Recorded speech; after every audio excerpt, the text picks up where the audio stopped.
it's so quiet here.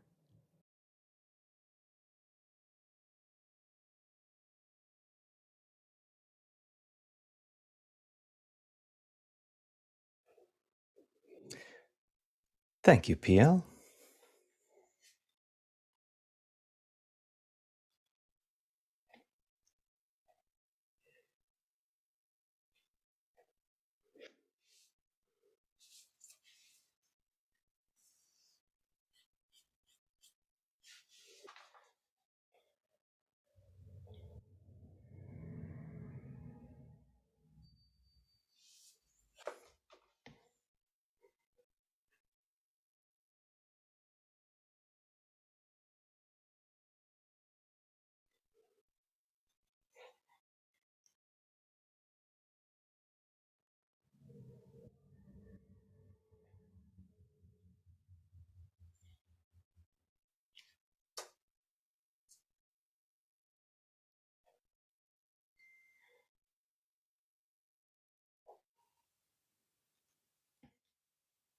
Hello, and welcome to YouTube.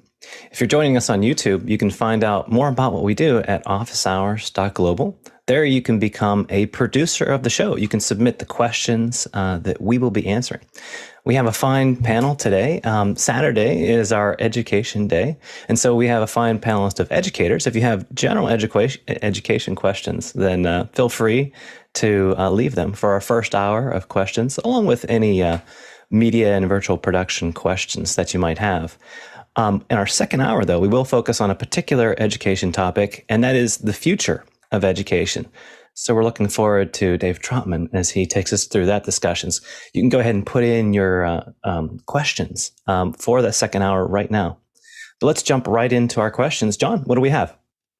Our first question is from Douglas Carmichael. How do you feed a show to a CDN? Do you just point your streaming software to the origin server? Go ahead, Dave. I think Sam is first there. Oh. Yeah. Sorry. Yeah. Go ahead, Samuel.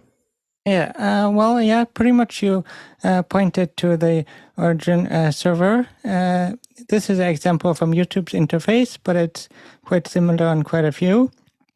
If you're using a streaming provider that doesn't have a built-in API, then you can put in the URL. In most cases, you'll probably be using RTMP, and then you'll put in a streaming key or like a long password.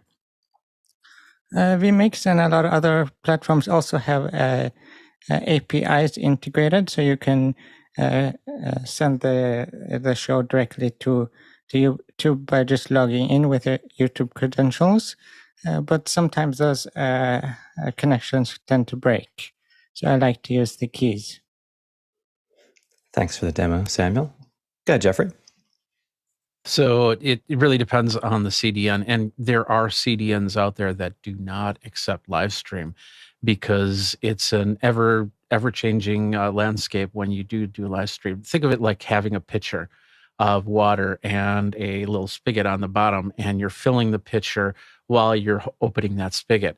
It needs the CDN needs to have some software in there that will understand that as it needs to fill up a certain point before it opens up that spout, so you can send out to somebody else.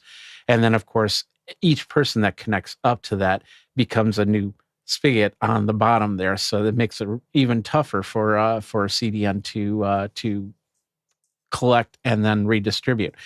So you'll see a lot of different software. YouTube is a CDN. Restream is a CDN. StreamYard is a CDN.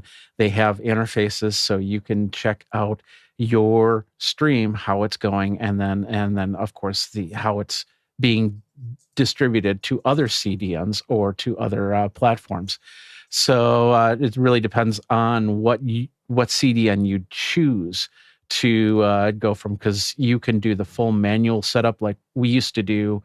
Was it not IceCast, but they had a streaming version of that software. We used to do that from our computer, and that was really tough to do. Video streams, audio streams were a lot easier, of course. But once they have that implemented, then you'll be able to do that. But once again, it's all dependent on which CDN you choose. Next question. Jason Robert Shaw in Sarasota, Florida asks, lots of critters are showing up in the backyard this time of year. Has anyone used trail cams to observe wildlife? Recommendations on brands and setup. Dave, you watching any critters? Well, actually, around here, yeah, we watch a lot of critters. I don't have any in my yard because I can just look out my window and see coyotes in my backyard and that sort of thing. But a number of people are putting up GoPros in their window and that sort of stuff, and those are able to see what's going on. If you have time-lapse set, then you can see the odd thing appearing and disappearing. What I think you're looking for are cams that detect motion and detect activity in an area and then can capture pieces of video just when the activity is happening. One of the sites that has a lot of devices on it for offer is in the UK, actually, kind of fun. It's called WEX Photo Video, and it's offers trail cameras of two or three different types. The Bushnell trail cams, and then they have one called SkyPoint trail cams. And the SkyPoints are built into what look like a rock.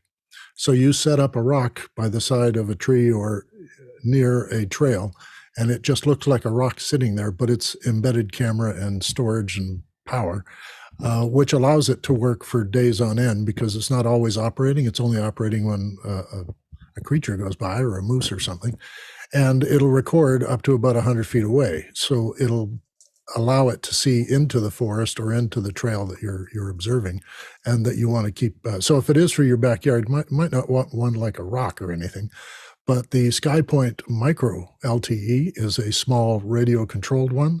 So it allows it to transmit the picture back to something in your house where you can record it on your laptop or something. There's a number of these, and the ranges in price are from, say, 400 pounds. The cheapest one is about 110 pounds. This is UK pounds. So you'll have to do your translation. There's a small one called Pet Cube, and that one intrigued me because it's almost a PTZ. It'll follow a pet. So if you have a pet in your house or something, you want to watch what its activities are, the camera won't be fixed. It'll actually track the pet and see where it's going in a room. So go to WEX photovideo.com and see what you see there. And they do have free shipping for some of the more expensive cameras. And just see what you think there and give that a try. I've done time-lapse forever, but I haven't done anything in the wild. So I can't say whether or not these batteries have to be serviced on a weekly basis or not, but it's worth looking into. Next question. Our next question is from Paul Walhus in Austin, Texas. Rumor is that WatchOS 10 will be insanely great to replace the current OS that was a letdown. Will it be the WWDC surprise big hit? You know, it's been a while since Apple started referring to its products as insanely great. Go ahead, John. I don't think it'll be the surprise big hit. I think it will have some improvements that people like. For me personally, my watch does everything I want except for I don't like seeing a giant list of apps that automatically install themselves. And honestly, if I could just hide 80% of the apps and the complications would update themselves once a minute or once every 30 seconds, it would have everything I wanted it to be. Next question. Our next question is from Alex Lindsay in Nevada, California. As we get closer to WWDC, what is the panel hoping to see? Go ahead, John. I'm looking forward to seeing whatever Apple does with the headset. I think it will likely come out. I think I would be surprised if it's at $3,000, but I think it'll be more than $1,000. It'll be interesting to see how they are positioning it, what they're marketing it as, how many different apps are available for it right away, because it will tell us a lot about how finished Apple thinks the product is. I'm also looking forward to seeing macOS just have a list of stability improvements. I think if I had those two things, it would be a really great WWDC in my mind. And John Predham. Headset, of course. I think the headset's going to be $1,500. A Apple Watch that does glucose monitoring would be fantastic. AI strategy, which advanced Siri. So the next generation of Siri with real AI built in it would be great, and a new Mac Pro. Dave Trotman. Yeah, you stole my Mac Pro one there, John. I'm hoping to see some advancements in their basic apps, the Office apps and all the rest. And I'm kind of on Alex's side. I want to see 3D objects in my pages, my PowerPoint, my Keynote, and even in spreadsheets. So if they can put these 3D things and the virtual things into those products, it's going to propagate really well. But I just dream that stuff. I don't know if they'll do it. And Jeffrey, were you left with any unique lists? Yeah. So with the M2, I felt that that they didn't really cultivate it, build it up like they did with the M1. You had the M1 Pro, and you had the M1, and you had the M1 Super Pro, and you had the M1 Crunchy and the Uncrunchy and all those other ones. M2 was just, you did have the Pro, you didn't have the Max, I think was the one that was missing. It's interesting to see what they're going to do with the M3, because mostly the biggest problem with Apple devices is the GPU. And because, a lot of games don't want to work with the GPU that's there. And that's why, we have NVIDIA trying to build a GPU PCB board and build up their own type of environment for gaming and for things like graphical, like Midjourneys and things like that. So Apple being able to come out with something that's just going to completely compete with and blow away NVIDIA is going to be a key in the next few years. And if not, then they're going to need to figure out a way to work with AMD and NVIDIA to get some of these graphic programs to work a little bit better. So that's what I'm expecting on the M3, is to be a more graphically based processor. But we'll see what happens on there. Other than that, the other two, the other ones I'd like to see too. And John, more to add? Yeah, WWDC is primarily a software show, and I would be very surprised if we saw any hardware announcements other than the goggles. Just because it takes so long to explain, I don't think Apple's likely to release them as part of the keynote. Hardware will be released if there is a major change. When the M1 came out, they did WWDC with the M1 because they needed to have people start programming for it, and and if you have enough programming that needs to change for that, you will see some hardware that comes out. Fantastic. Let's go to our next question. Next question is from Mitchell Hell in Wilmington, Delaware. What eventually killed Flash, and is something else on the horizon to do the same? I think it was Colonel Mustard. Go ahead, Jeffrey. Was Colonel Mustard in the library with the candlestick? No, it was actually Steve Jobs and the Apple with the iPhone. At least that's what the majority of people will say. And then the reality is Apple decided, hey, there's too many security flaws inside of Adobe Flash. People's data are at risk, so we're just not going to put it on the iPhone. And when that happened, things like YouTube, which had a Flash player, all of these apps had to conform to what Apple was doing rather than what the regular computer was doing. So therefore, they started redeveloping HTML5 over Flash, and then they realized, hey, why create two platforms when we can just be on one? And the one platform doesn't have a license to it, so why not? John Preto. Yeah, Jeffrey's on the right pathway there. So Flash was interpretive, and it was horribly inefficient. It would not run on the first generation phones because it required too much CPU. And then they just integrated all of the features that you could do in Flash into HTML spec, and that's it. End of game. And of course, we know the history bore out that Silverlight has taken that field. Oh, wait, no, it's disappeared in 2021. Let's go to the next question. Our next question is from Alex Lindsay in Novato, California. Zoom has announced support for Apple shortcuts. How could we use shortcuts in our workflow? John? I myself will be using shortcuts to try to see if I can put together one shortcut called log into office hours that puts me in the right meeting, changes my name appropriately, and turns on all my lights. You think it's wise to put less barriers between you and office hours? We'll see. Jeffrey? Can somebody explain how well, John did a small explanation. Can you explain more? Have you played with it at all, or? No, I haven't played with it. I'm just thinking what kinds of things are likely able to be put into a version 1 of a shortcut. And it's usually simple features that are done repetitively. And so if you could select a Zoom meeting ID, have that open up, and especially if you could log you into your, a specific account. The other thing I was thinking was, I don't know if you'd be able to do something like change a name, but I know that every morning that I'm here, it's 6:45 or 6:30 in the morning, and I'm tired and groggy, and it takes me longer than it should to get in. And Jeffrey, more to add? I haven't really looked at it, so I just wanted to get a little bit more clarification on what this announcement was. So, yeah, I'm a little foggy on it too. I'm curious as to how deep. I would assume that the first implementation of the shortcuts is going to be that they won't dig too low below the surface as far as your functionality, and then perhaps those permissions might be enabled later. So maybe some superficial things at first, but we'll have to see. I was thinking about like what parity those shortcuts would be with already existing implementations that are on like Windows and other systems, and it'd be interesting to see how Apple addresses this one. Let's go to our next question.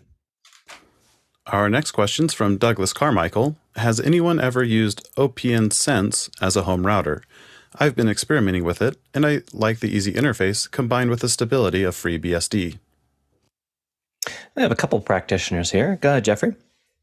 Yeah, OPNsense it's one of a few different programs out there that you can get well, this is FreeBSD based, Linux based, that you can do a lot of different things, like turn it into a VPN router. You can merge your internet connections together it's not, I don't want to call it bond because it's not really bonded, because that's a cellular thing. And but it's a similar process right there. You can also do what's called an SD-WAN. So basically, if internet 1 goes down, the internet 2, the second internet can pick up and capture and then send out information or bring in information. The biggest thing is you put it on a regular computer. You have to have the hardware in there to run, and then that just creates it like like any other type of router. But when you do that, you will have no Wi-Fi in most cases, unless you actually put the hardware in for Wi-Fi. And then you'll probably use a regular internet router like a Netgear or a Linksys or something like that. And then you'll have to most likely you'll be doing the DHCP through the OPNsense router. So you'll have to turn off the internet router from your Netgear or your Linksys or whatnot, so they don't conflict with each other. Good, Samuel. Yeah, well, I haven't really used it myself, but I've been looking into this, the OPNsense and the pfSense, which is the OPNsense is a fork of the pfSense. And I'm interested in experimenting in more with it, just like you are. I think there's quite a few people in this group that are interested in networking, so perhaps that won't be out of the question to have some kind of lab or some kind of group after hours. I think that would be a fantastic idea. Let's see if someone steps up to head that up, and we'll pursue that. In the meantime, we encourage everyone to vote on the questions that we have. We do have some questions in our queue, and it is important as to which ones we spend time on and which ones we get to.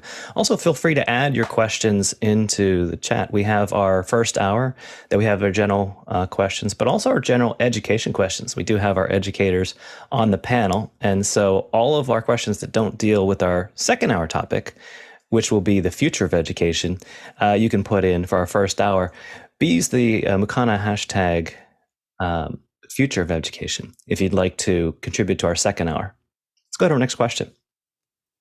Our next question comes from Paul Walhus in Austin, Texas. What are you looking forward to at Cinegear, and what exhibitors would you vote for in the OH vote for field crew interviews? Go ahead, Dave. My particular interest is in lighting, and so I'm curious about the exhibitors that offer lighting products and innovations. I'm hoping that there's some new, interesting, and different approaches to lighting, and that the LED panel has made a big contribution to the small studio set and the personal studio. But I'm really curious about how the big boys are going to change the way they do lighting. And certainly with cameras being a small, mobile, and ubiquitous, I guess, in video and film production, we're going to find lighting that goes with a camera, I hope, and that there's some innovations in terms of that. Audio, of course, is always interesting at Cinegear because, of course, it's a huge challenge when you're shooting on location, that sort of stuff. So I'll be looking at that as well. I'm curious as well with the lighting side of things.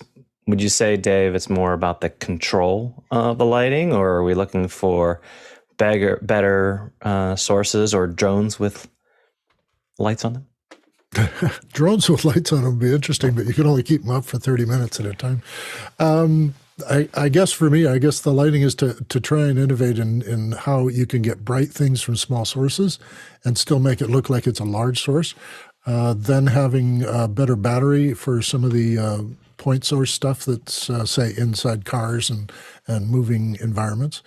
But I guess in the sense that if some of our lighting has fans in it and that sort of stuff now, and if they find a way to eliminate that, then we can have more of those high power lights closer to microphones without interfering.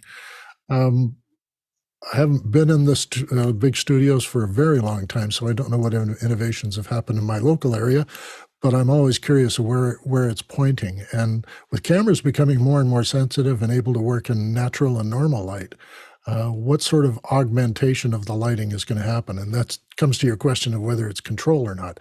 So having dynamic lighting, which would produce special effects, that might be interesting. And video walls, of course, providing lighting in those circular environments, the sort of what they did for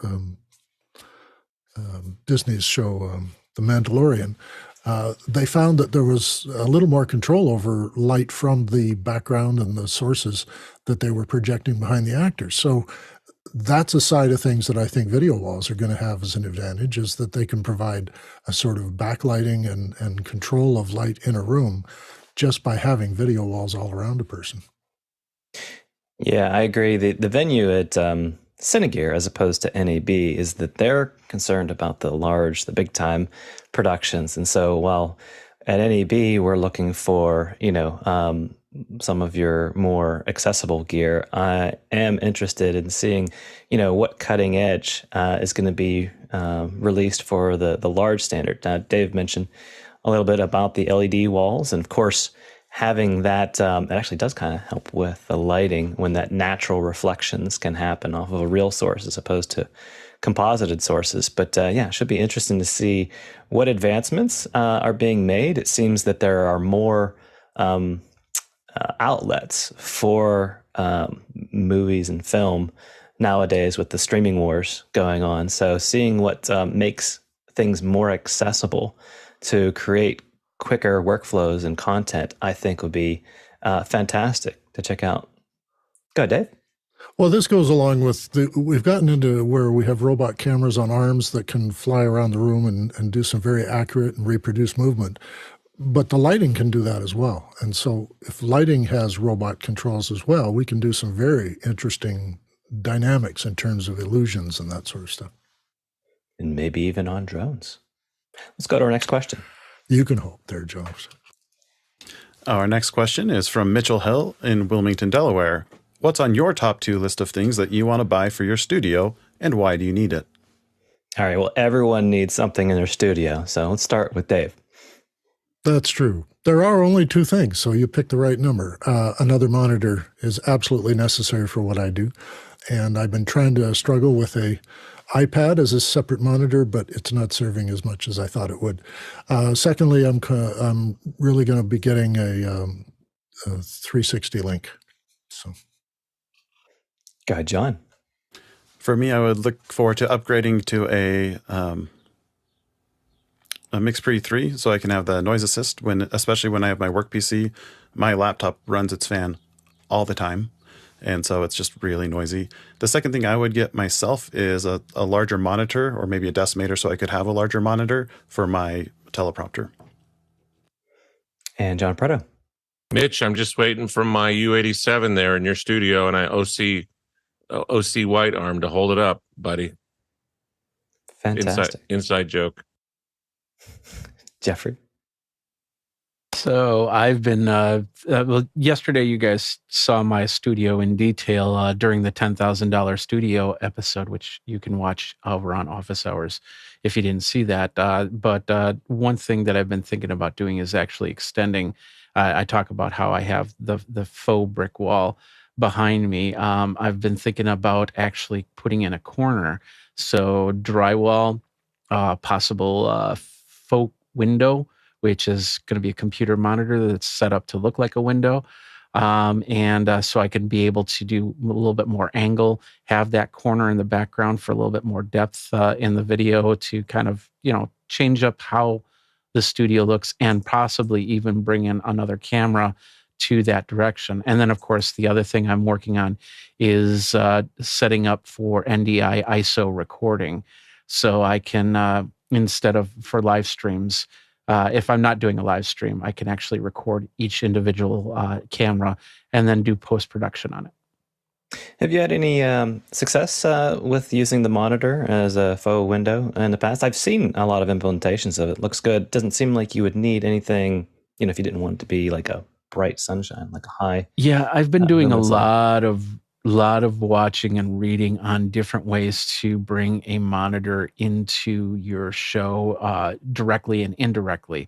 There was this really great video that came out a couple weeks ago on how they did it. They took a couple, I think it was 50-inch monitors, and they turned them 90 degrees, and then they put them on the side because they were bringing in clients to do one-on-one interviews. And they wanted to make it look like this was an office style situation. So they did that, and then they had to redo some of the lighting. So the reflections, because they had a windowsill and they had plants on the windowsill, for example, and they needed to set it up so the reflections would work properly with the monitor. So I don't know if I'm going to go that far on it, but it'd just be nice. Like I said, if I did that second camera, you're going to see a big concrete wall and a couple other things. Like I said, I showed it yesterday, and I want to basically close that in to make it look like it's it is another wall, but another finished wall. So you guys can see, different angles, different ideas. So there was a cool video on DIY Perks. He made columnated light that looked like sunlight come in. I think that setup was a little bit onerous and probably was a maintenance nightmare, but it looked really cool. Go ahead, Samuel. For me, then I would say some AirView adapters for routing audio and a HDMI matrix for routing video. How many channels, Samuel? Well, the HDMI, I might get a 8 channel HDMI matrix sometime in the future. That should do it. Probably wouldn't want for any more than that, but we'll see. Let's go to our next question. Alex Lindsay is back from Novato, California. Chat-GPT is great, but does the panel have any experience with using a known group of texts, let's say 50 to 60 volumes, and making them more accessible with an LLM? John Preto. So this question is a little bit complex because in order to, and we're spoiled now because we've all used Chat-GPT, GPT-3 or 3.5 or 4, which has a large corpus of data to start on. And that's the reason why it's so effective, is because they've got huge amount of parameters, 175 billion parameters. And so you have to start with the corpus large enough in order for make the LLM effective. So you use a foundational model, one of the open source foundation models. Stability just came out with Stability LM, which is a foundational model. Or the Facebook foundational model is actually pretty good too. Problem is the licensing issue on each one of these different open source LLMs that are available out there. And so you start with one of the foundational LLM models, and then you would fine tune or further train those models with your corpus of data on top of that. So there's a ton of new tools coming out every week right now for this specific reason. And NVIDIA's got a bunch of stuff coming out in the marketplace. So that's the process of how that works. And John, is that something that is accessible to an end user to go ahead and farm their own LLM? Developer. I mean, you're basically writing the code and pre-training these models, and so you're doing you're fine-tuning to the existing LLM. So mostly developers are integrating this kind of work right now. Understood. John Snyder. Yeah, and I'm seeing, a lot of companies start advertising the ability to, I don't know how thorough they are, to point one of these models at an existing data set you have. And the big ones that I see advertised are internal knowledge bases. So if you have like an Office 365 subscription as your organization, it could crawl all of your SharePoint instances with all the documents inside of it and be a chat bot for everyone in the organization to quickly find policies, procedures, standards, that sort of thing. The other really big one we're seeing in my industry is in call centers. Call centers record and transcribe most of their calls. Any modern call center does that. And so, for example, we have 10 million calls worth of transcribed calls that are just waiting for something to do with that data. Right now, we can do some speech analytics on it, but we're looking at some products that will ingest those and be able to, again, offer an agent assistance tool or a self-service tool for our customers. Yeah, I think, John, you bring up an interesting use case is where companies wouldn't want their data to be sourced, yet they probably want the inference from the large language models. It kind of makes me wonder whether different flavors based on their data sets might be offered to individuals based on what things they specialize in or even preference with different individuals. Let's go to our next question. Our next question is from Paul Walhus in Austin, Texas. Do you have anything to add to this Cinegear question list? And he posts a link. Yep. Unfortunately, I didn't get a chance to look at that link all that closely, but maybe we can take a look at it at another time. Let's go to our next question. Our next question is from Mitchell Hill in Wilmington, Delaware. Do you still hard code a website or use a favorite program like WordPress? Samuel, want to kick us off? Well, it really depends. If you just have like a simple website, then a static one works very well, just for like some information you don't change all the time. But if you have like a dynamic site that you want to update a lot, then there's a lot of advantages with going for something like WordPress. And there's also a lot more plugins and stuff you can install with the WordPress compared to the static one. John. This is funny you bring this question up because Dave and I were just talking about this morning. I've been coding since 1988.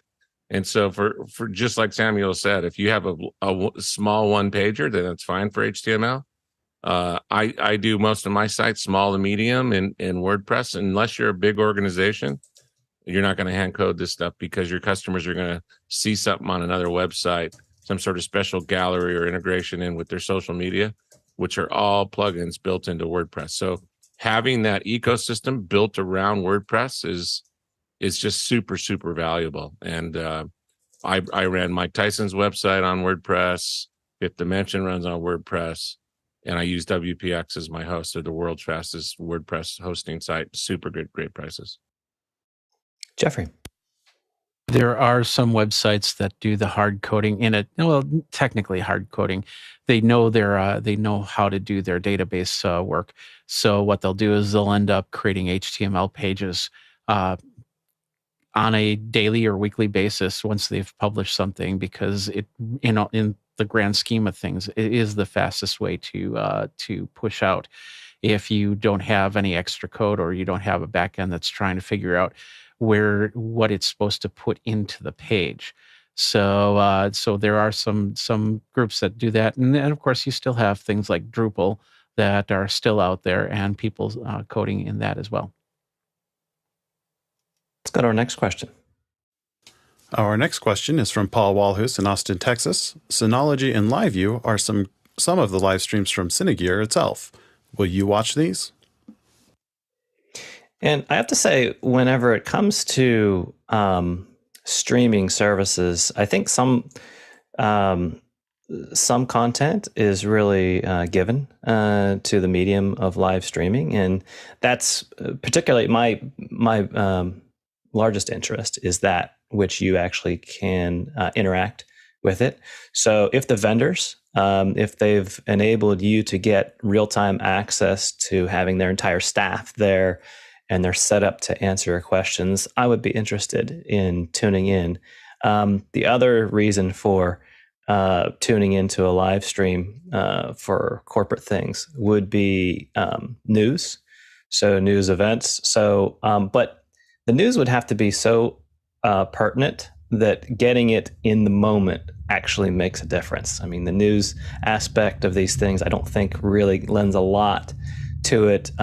Here you got you have a press release, but if it's news without the interaction, it's not so compelling for me. I'll wait until typically they will, they'll pre-can all of their release notes, and it's something you can read. And I'd rather have a discussion about it in a forum like this, where we can actually have the minds and expertise to ask the good questions about it if there's no source available. The other source is sports, for obvious reasons, sort of that live news that you need. But other than that, I don't really feel the need to tune in to be a part of it, particularly if I can't 2x a dry presentation. What do you think, Dave? I'm taking this question to mean probably that people like LiveU or Cinegear are going to do a demo, and that they'll be live streaming from the floor or from a special place they've set up so that they can demonstrate the reliability, capability, quality, all the rest. And I find that interesting in that, scheduling a live thing and then promoting it and having people tune it in who might use the product is a good idea, because then you can have it in a very complex environment in which it's performing very well. But I guess for me, the only ones I'm going to tune into are the office hours live feeds that are coming up from Cinegear, and we're using LiveU for that. So it'll be interesting to see how we do it. And we have the question and answer layer that Josh is talking about that makes the whole experience a little more compelling. Yes. Let's go to our next question. Our next question comes from Craig McFarlane in Boston, Massachusetts. Particular to AI, news often needs interpretation for what it means. What is your go-to source for timely and reliable AI news? John? I haven't seen one good definitive AI site that's out there. What I use is TweetDeck, and then I have two channels set up, one for channel AI and one for channel artificial intelligence, and that's how I find out most of what's going on. But those need to be vetted, those posts that come out of Twitter. And then Hugging Face is probably the best AI community out there. There's a bunch of forums and great information on huggingface.co. Yeah, I think you're off the ground running if you have a news source of someone that is a practitioner in the field as opposed to someone that's promoting it, as well as it's not really trying to offer you product support and is close to it, that has more practical applications. Let's go to our next question. Our next question is from me based on our pre-show conversation. What's the best way to get information to stick from educational YouTube videos? Well, John, you get to open it up then. Yeah, and all of us have experienced this at some point where you're trying to learn something and maybe you cram for a test or something like that. You take the test and you realize 2 days later you can't remember anything. And that's been something we've known about for over 100 years. The concept we used to describe it is called the Ebbinghaus forgetting curve, and you can see a graphic of it here. And basically, most of us try to learn by just jamming information to our brains like this red line here. When you do that without any sort of reinforcement, you end up forgetting 95% of information within 2 weeks. Within 1 day, you've forgotten about 50% of what you learned. So there's really only a few principles that will allow you to move information from short-term memory into long-term memory. And the two most effective are one called retrieval practice and one called spaced repetition. When you take the same information and you teach it the exact same way using the same words, but instead of trying to force it into 1 or 2 hours, you spread it out over several weeks in bite-sized chunks. Just doing that alone can help you retain about 50% of information after 2 weeks of the learning event. If you do something more and you try to retrieve it from your brain, so you have activities like using flashcards or quizzing yourself or just taking a piece of paper and writing out everything you know about a topic, that reactivates the pathways in your brain, which allows you to retain almost 80% of information after 2 weeks. So those are really the most effective ways to retain information if you're trying to learn it. Thanks for that graph. Good, Dr. Clark.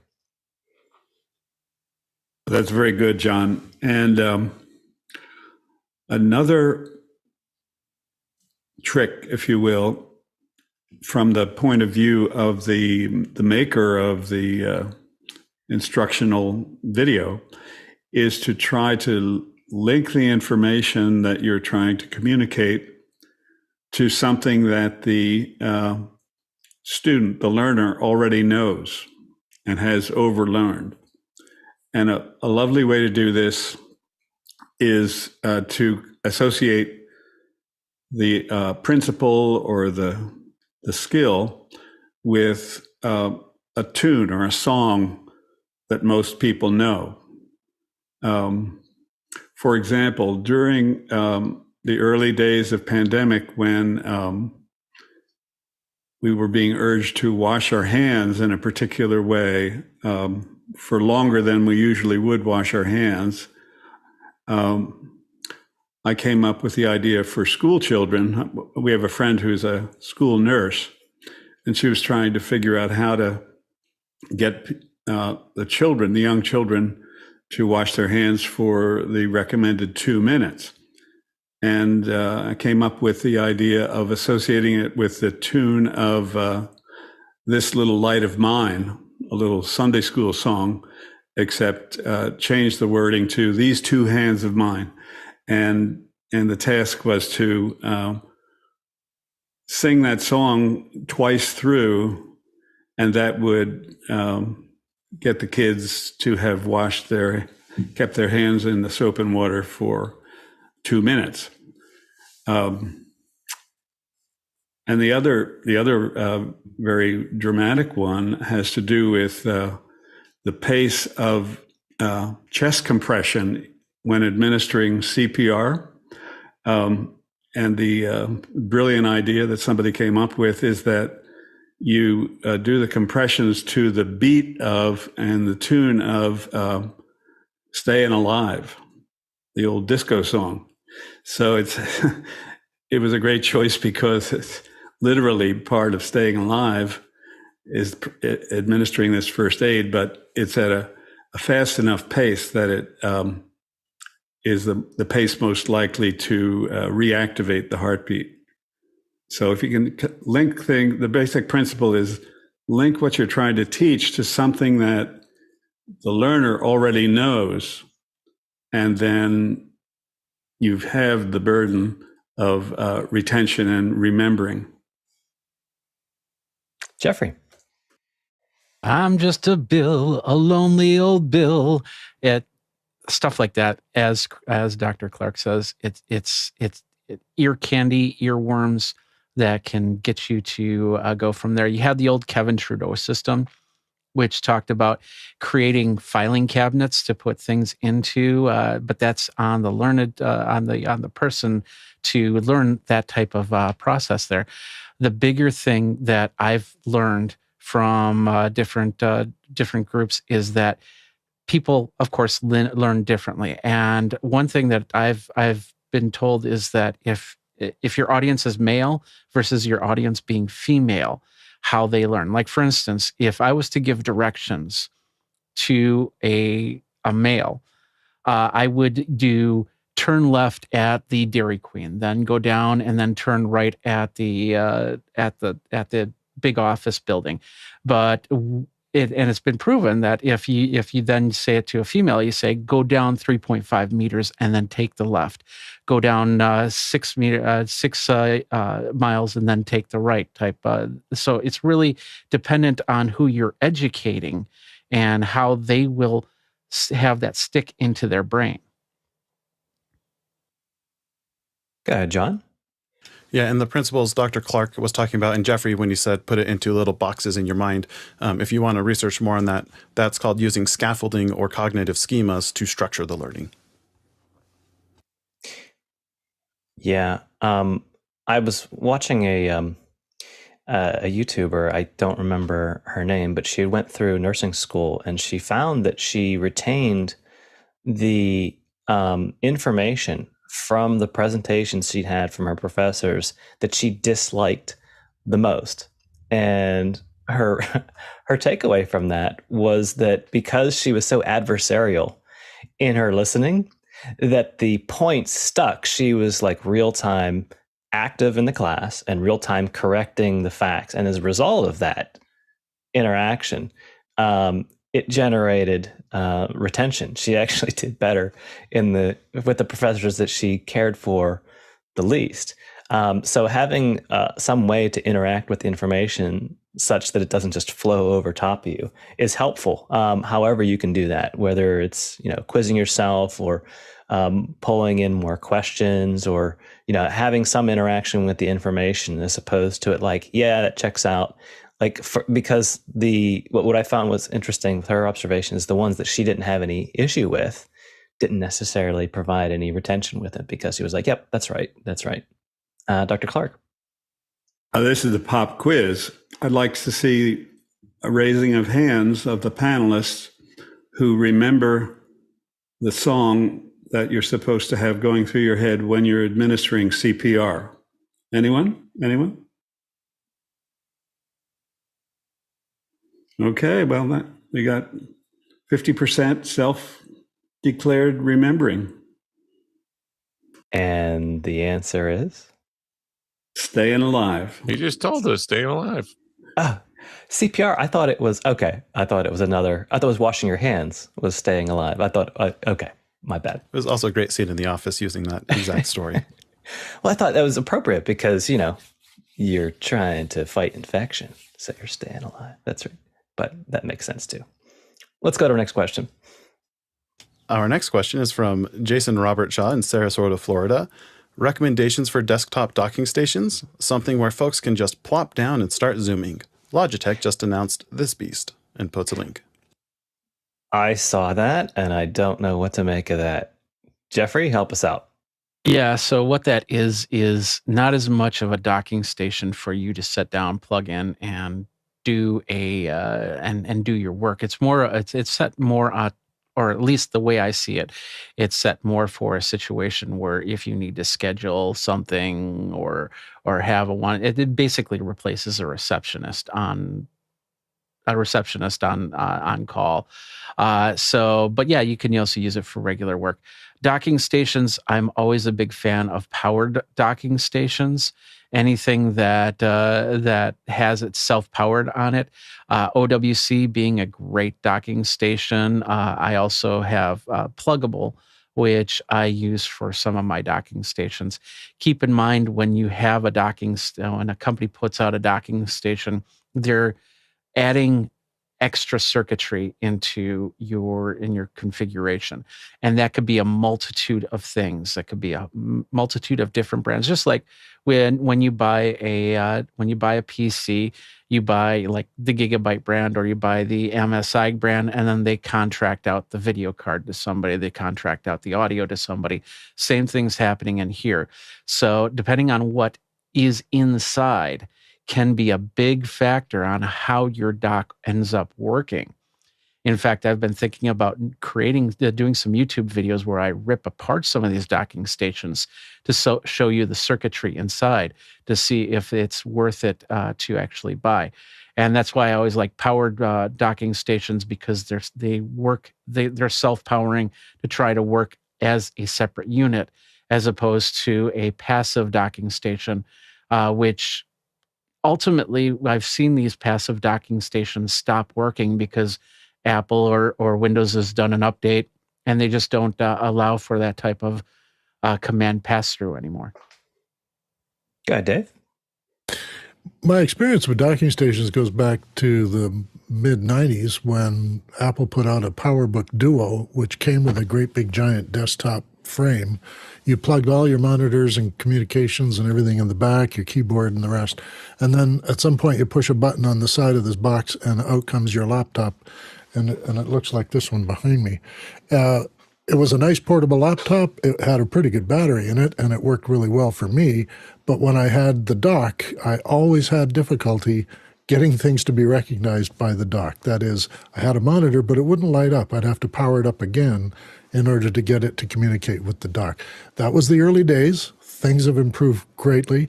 And as Jeffrey points out, I think what we're showing in the link with Logitech is not so much a dock as a sort of terminal station for managing all of your connections and your scheduling of meetings and that sort of stuff.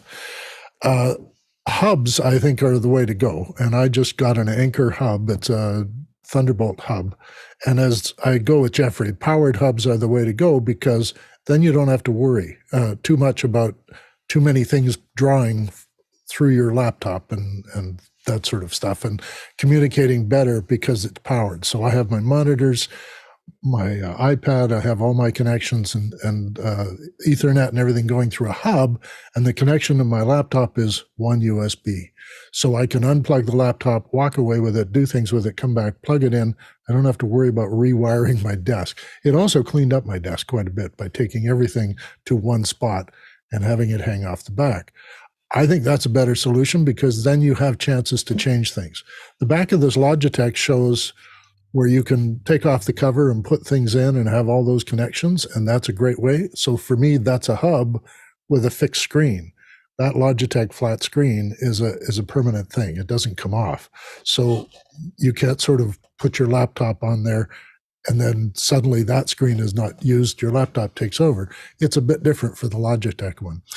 But I'm with you on having a hub handle many of the things that you would have to wire in and rearrange every time you take your laptop off your desk. Yeah, that's the impression I got was that's what's old is new again. Now we have another terminal for it. And I noticed the screen specs on is only 300 nit brightness. So better make sure that you don't have a bright environment. Let's go to our next question. Our next question is from Douglas Carmichael. Rumors are building about a 15-inch MacBook Air at WWDC. Do you think we'll see a 15-inch MacBook Pro as well? Why or why not? Go ahead, John. Yeah, like I said before, I don't think we're going to have very much hardware at all. I don't think we'll see a MacBook Air at WWDC. Maybe as a press release the days or weeks leading up to it or shortly after that. But I don't think Apple will spend much time during a 2-hour keynote devoted to hardware that's just, hey, here's a bigger screen to something we already have. I think it's more likely we'll see a MacBook Pro because that's a developer conference and pros are developer machines. Jeffrey, would you like to confirm or contradict? Yeah, in that case, I totally agree with John. If there's no reason to program for it, then they're not going to talk about it. As for a 15-inch MacBook Pro, they already had a 15-inch MacBook Pro, and everybody wanted a little bit larger, so they made a 16-inch MacBook Pro. I have the 15-inch MacBook Pro sitting right here, and another one sitting right behind me. So it's I don't think it's going to happen. I'm wondering why they're going to do a MacBook Air. I still think that eventually the iPad and the MacBook Air are going to somehow merge together, and they're going to end up one thing. But it's just way too many SKUs. And I don't think that Apple will want to get into that game of juggling what, having a 13-inch, a 15-inch, and a 16-inch MacBook Pro. Next question. Our next question is from Paul Walhus in Austin, Texas. Data is at the heart of every industry's transformation, and this is where Synology comes in.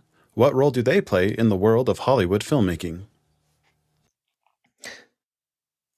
Well, I'm not practiced enough to know what brands make it onto the Hollywood set, but perhaps that's something we can ask for our Cinegear crew. Dave, would you like to chime in? I'm not particularly familiar with Synology, but in terms of the data issue, yeah, the industry's transformation is handling the data. Hollywood is producing a great deal of data, and even in the distribution area, data is being gathered about who watches what. I think maybe you're on the right track, but I don't know that Synology has anything special in their basket. Let's go to our next question. Our next question is from John Foltz in Sillings Grove, Pennsylvania. Follow-up to Code versus WordPress. What are the base skills folks should have for this? HTML, CSS, JavaScript? Care to help us out, Samuel? Well, it really depends what you're trying to do. So I would say if you're doing a static website, then if you have a little bit knowledge with HTML and CSS, then you can get pretty far.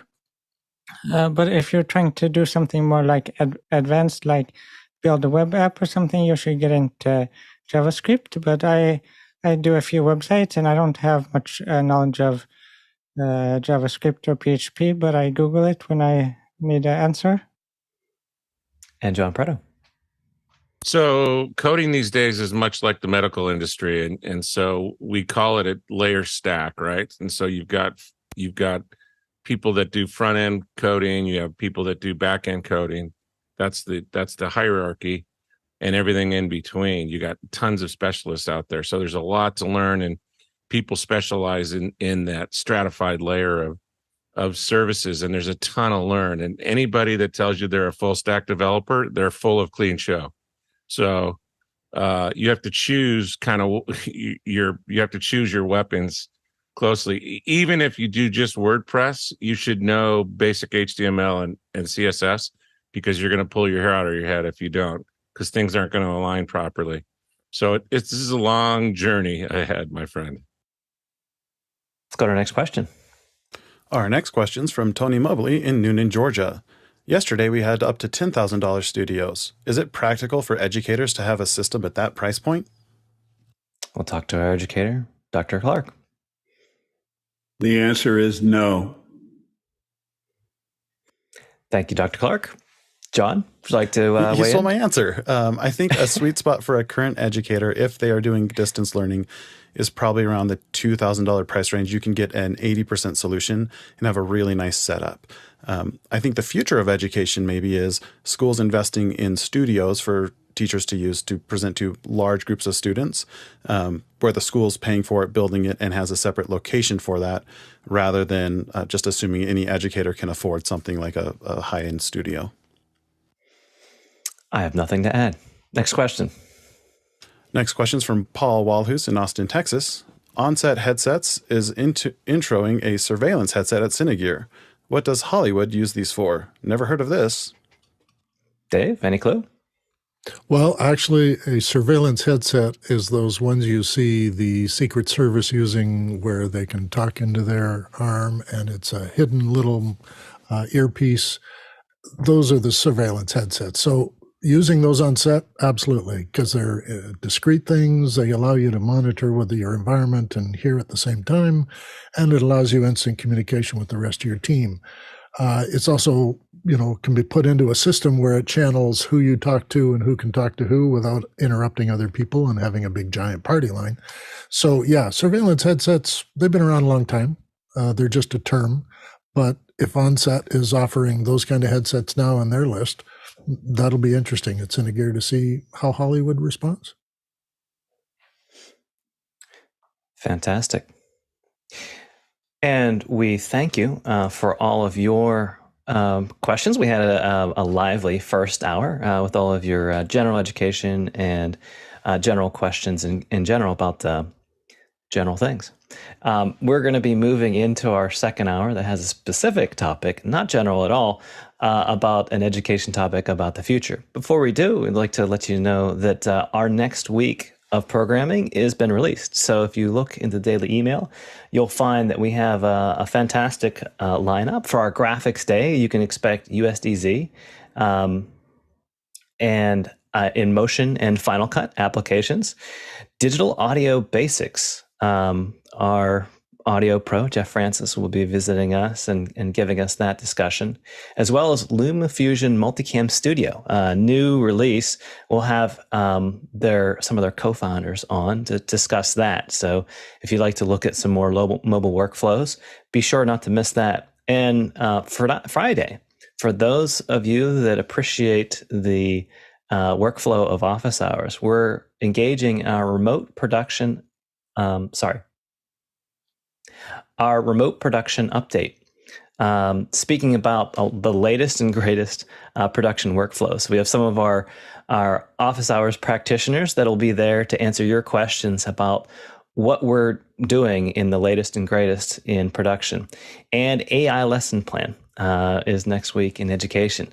So with that, we'll hand things off. What do we have? Thanks, Josh. The future of education is our subject today on Education Hour on Saturdays. Today we'll have a conversation about that future and what we imagine it might be.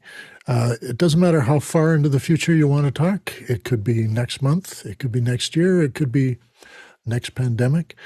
We welcome any suggestions from our viewers on what the future of education might be, and we'll try and answer even questions about what that future might bring and speculate along with you about our reaction to some of those suggestions. A list might include whether critical thinking skills will outweigh the core subjects in classrooms.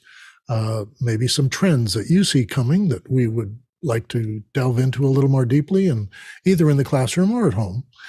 Emerging technology, which helps teachers and learners and trainers to be more effective. Relying on just-in-time learning to accomplish a task or solve an immediate problem. We had a little discussion about that in the first hour regarding YouTube comprehension and retention. Ways to counter the effects of advertising and media messages and the notion of what is a fact or what is true. How to build communities of learning in your own circle of acquaintances.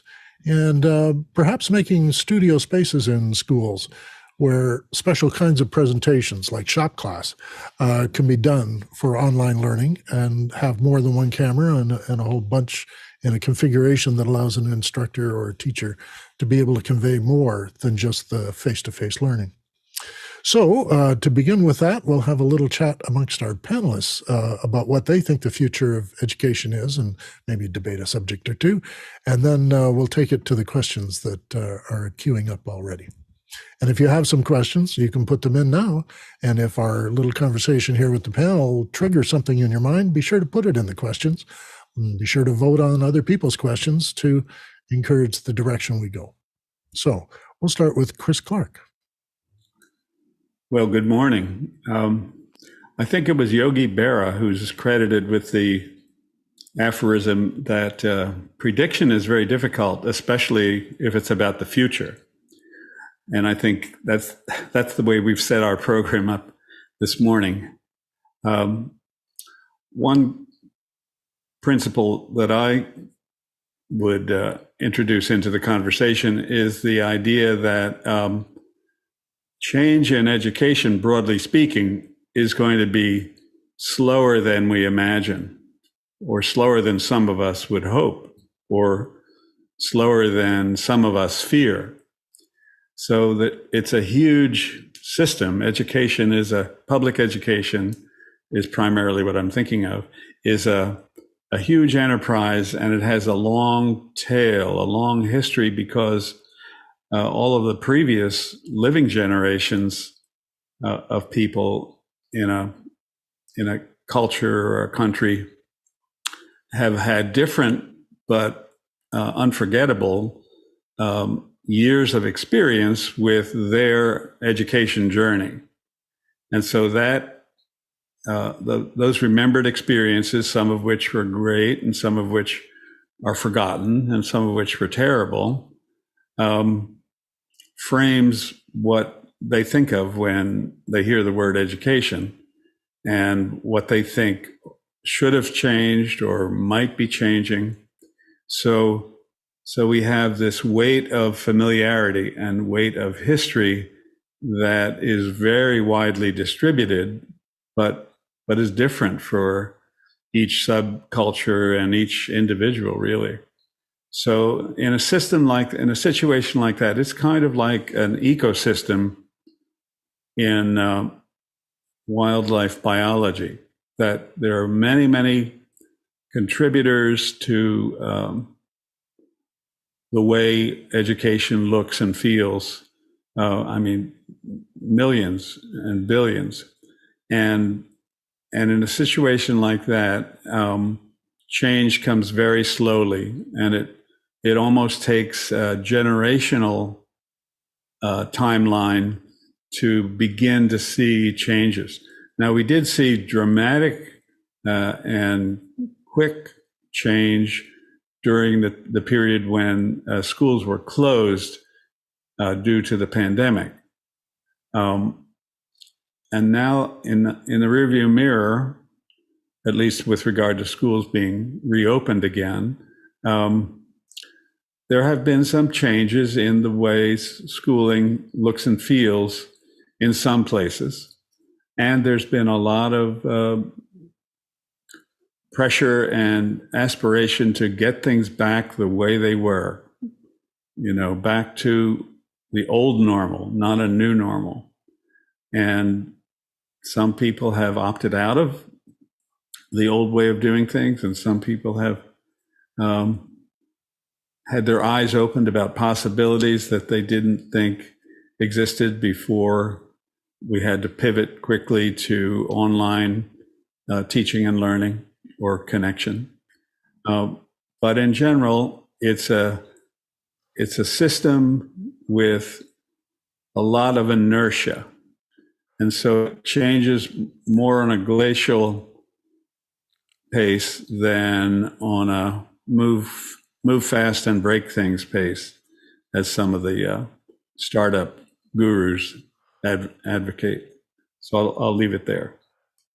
Thanks for that. And I really agree with you, Chris, that the pace of change will be slow, glacial, maybe prehistoric.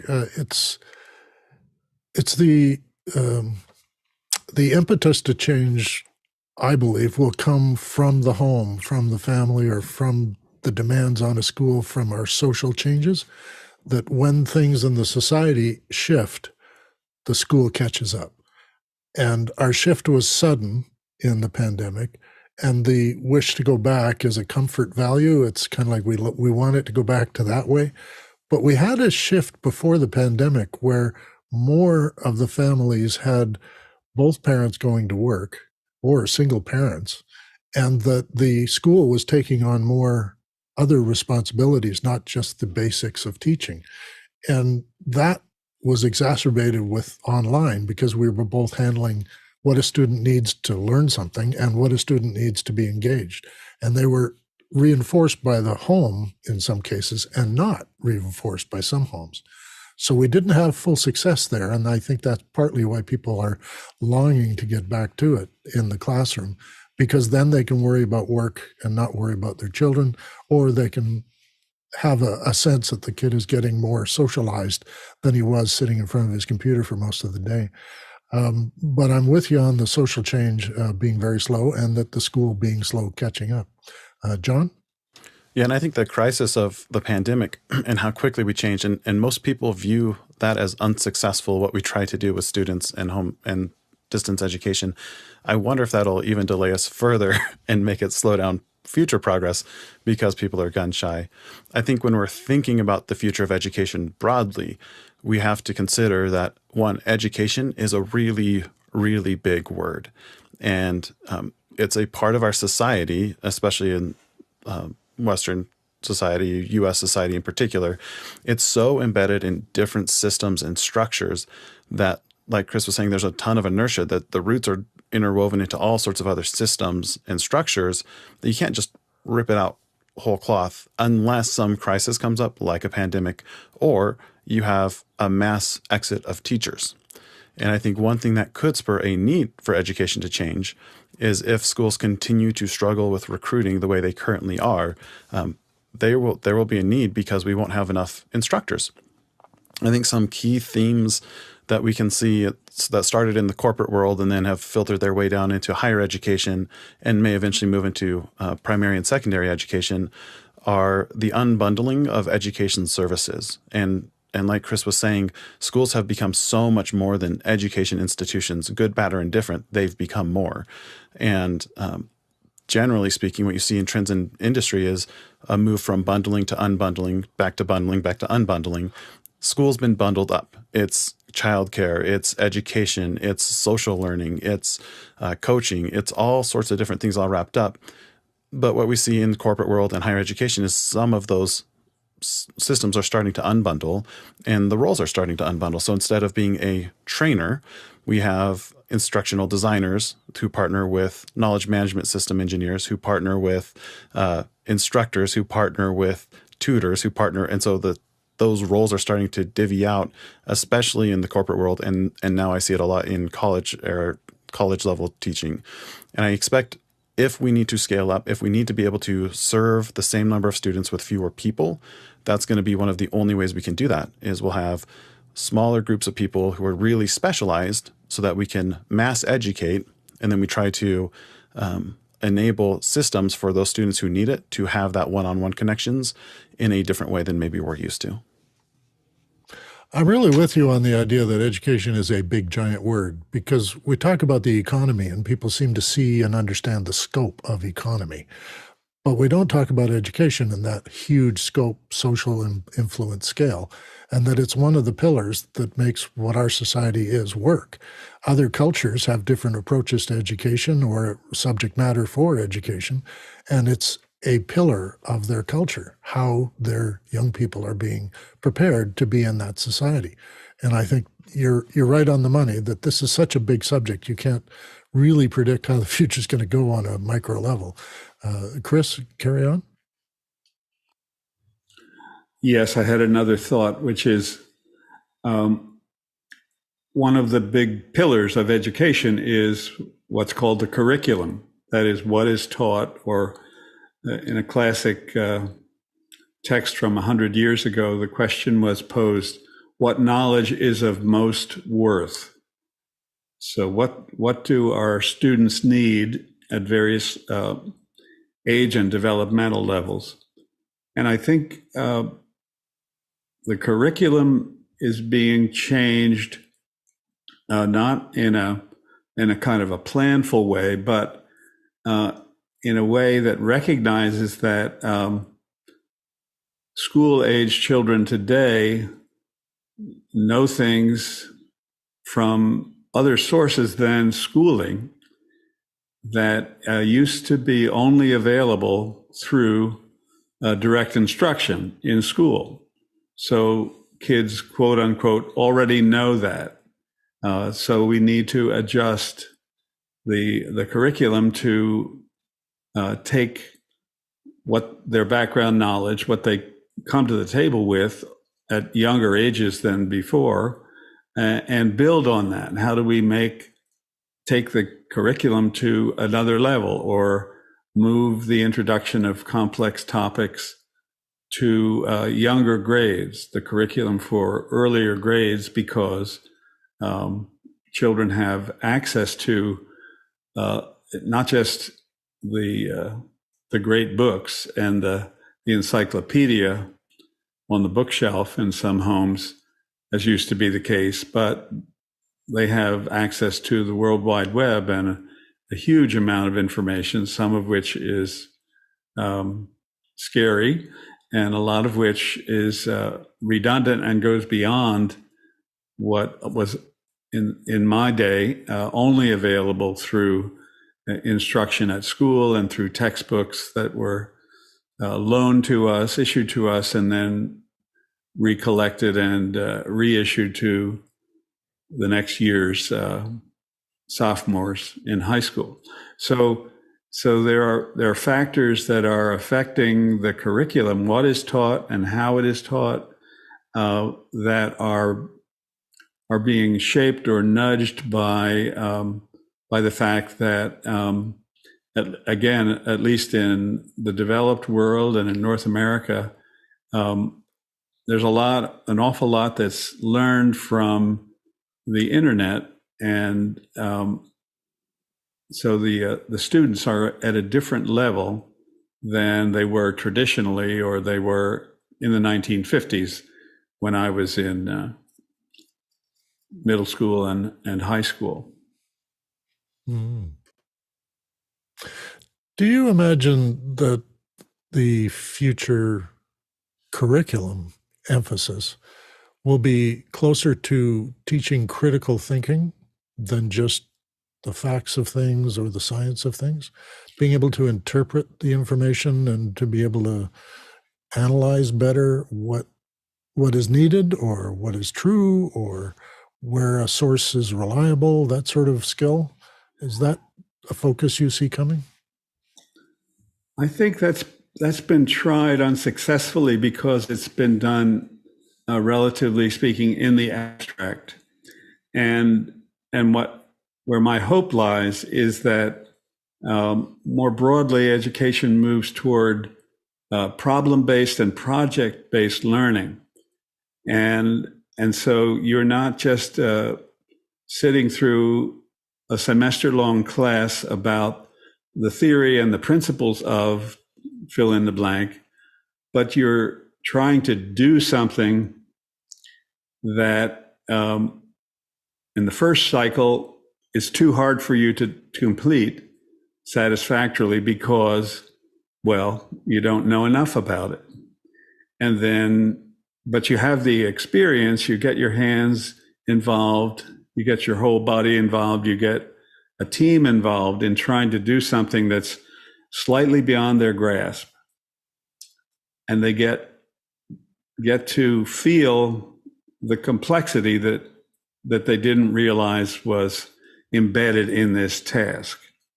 And then you, from a more experienced other, usually the teacher, you can say, okay, let's back off from this first draft project and say, analyze where we fell short, where we ran into roadblocks that we didn't know how to solve. And other people have written about or demonstrated how to manage these roadblocks, these potholes, or they have intellectual tools, they have theoretical constructs that allow you to understand where you ran into a dead end and how you can get back on track. So there's a kind of a post-action analysis process. And then we do the project a second time.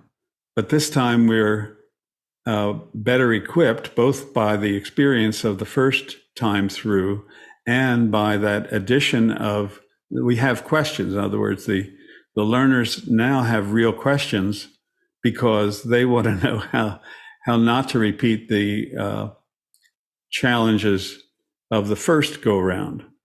And so those questions, it's sort of like the office hours model. Suddenly, students have real questions about why this worked or why it didn't work, or why his worked and mine didn't. And that's where the expert or the more experienced other can come ride to the rescue and say, well, think about it this way, or be analytic about, well, what did you see him do that you weren't able to do? Or what about the timing, the order of operations? Do you think that's important? Let's imagine how it would have come out if you had changed the order of operations. And then we try it again. And so the knowledge, if you will, is embedded in the task instead of postponed until after the final exam. And we educators can say, well, we did our job. We covered all the material. But and then it's up to the learner to go forth into the world and try to apply that knowledge or those practice skills in an unrealistic environment. And it doesn't work. So why not make the learning environment as much as possible to be a version of the environment in which you hope to perform well in the future, rather than postponing that and saying, well, we're going to fill your mind up with these ideas and these recommendations and these tips, and then at some future date in a completely different setting, you're going to be able to retrieve those and apply them skillfully, and you'll be fine. And that's a recipe for disappointment that every first year teacher says, holy smokes, I wasn't really well prepared for this, because I wasn't doing this. I was taking notes in a notebook or a laptop in a college classroom, and that's nothing like a fifth grade classroom. Being in front of the students themselves, yes.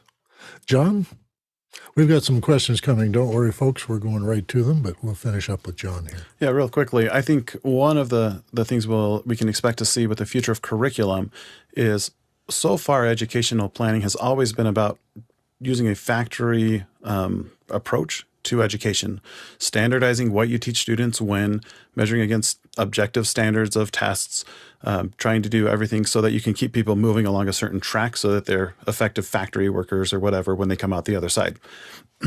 Largely that's because we didn't have the technology or the support to be able to do something personalized. The golden magical solution to education has always been a one-on-one tutor, but we don't have enough people to do that with every single student.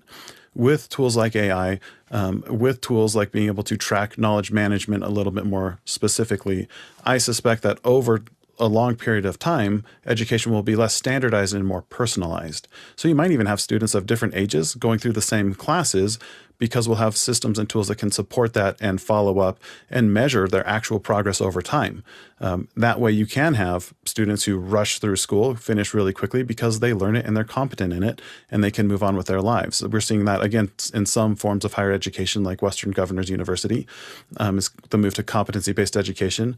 Or someone could select to have their kid learn on the farm, and you can ask AI to convert all of your examples to farm work if you wanted to. If you wanted to live off the grid, like, you could do those sorts of things.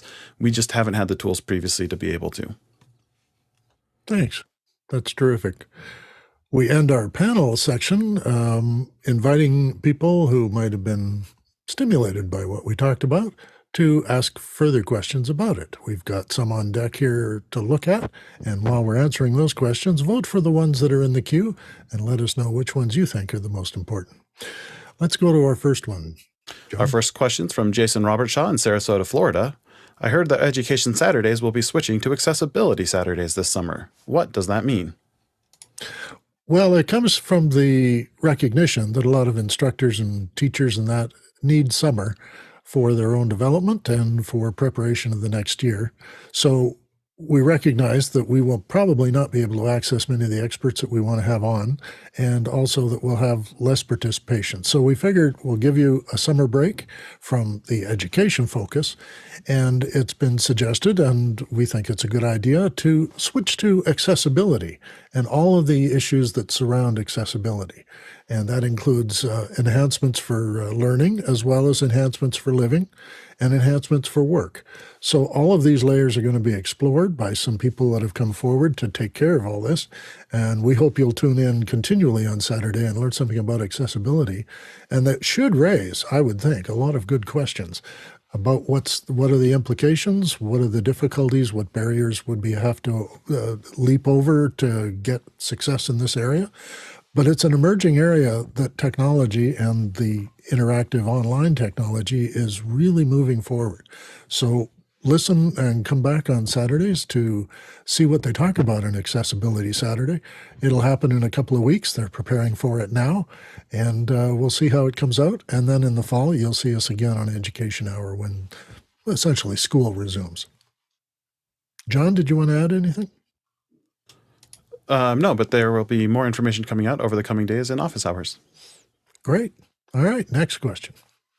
Our next question is from Paul Walhus in Austin, Texas. If you had a child in today's world, would you homeschool or would you send them off to the classroom?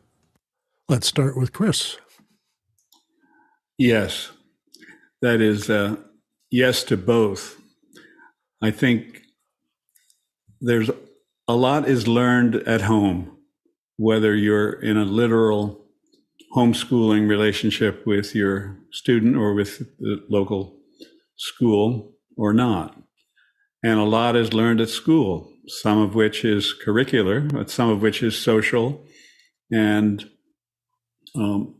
interactional in various ways. So that I'd say because public education, at least in North America for sure, is free and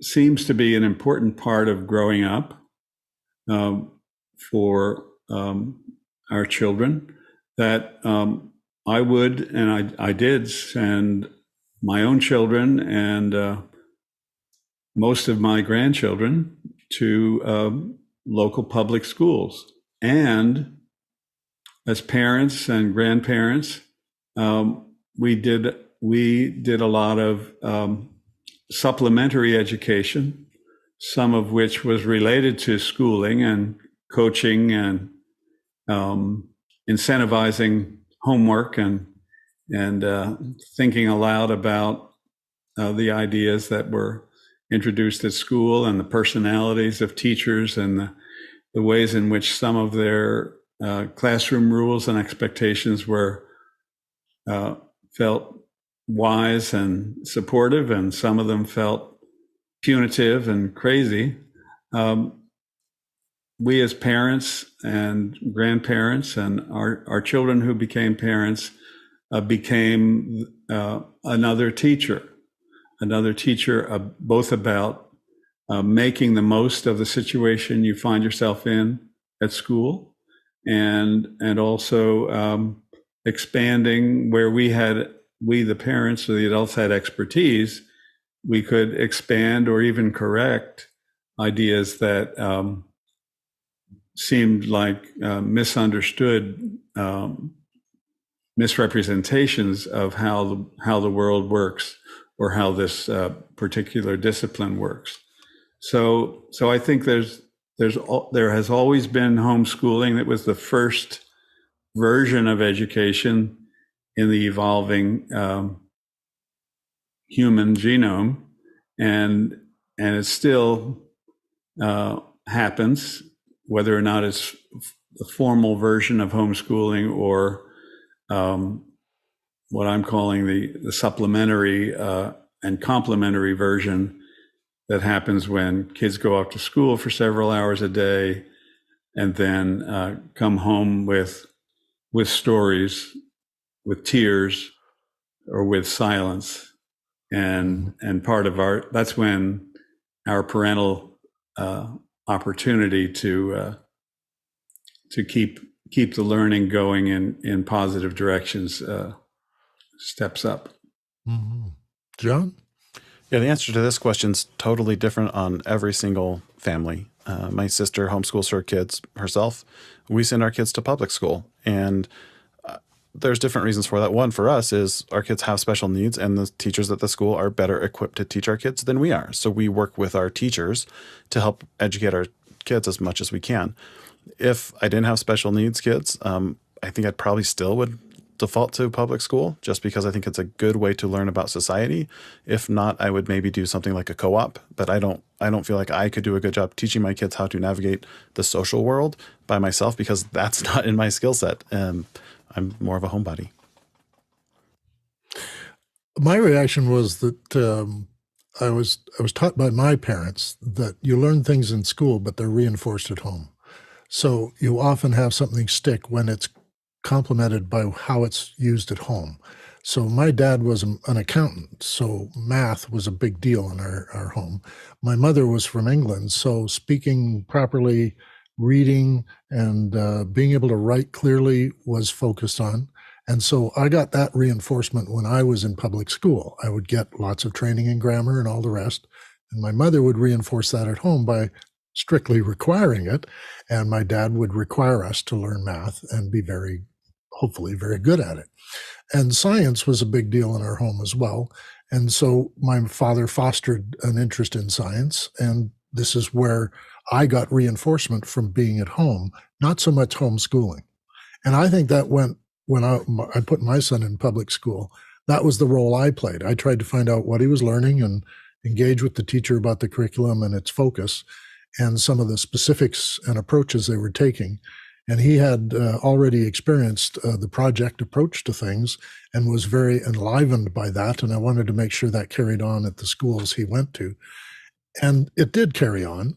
And then his interest was highly focused and very interesting for me to reinforce because it challenged me to learn a lot about some things I wasn't prepared to learn about.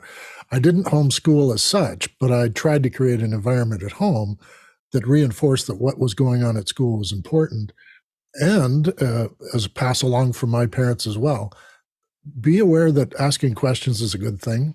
So even questioning what you're learning is a way of integrating it, is to be able to say, why am I supposed to know this? Or how will I apply this? Or what is different about the way this is done than what we do at home? And that is part of what sort of keeps things going and feeds back to the school, taking questions back to the classroom that you thought of in discussion with family at home. Now, of course, I came from a family of 7, so there were a lot of us to handle, and a lot of homes don't have a number of children in them. So learning between the children was even a thing here, where my sisters helped with my homework, and I helped other people with their homework, and we reinforced each other that way.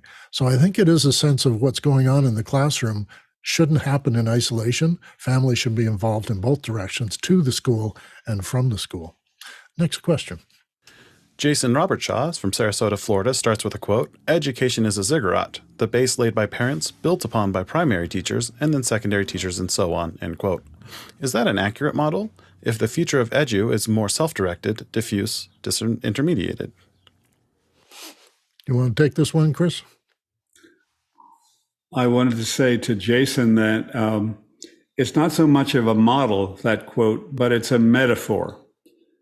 And it's one of many metaphors for schooling or for the development of the things that we learn, whether it's in school or in life. I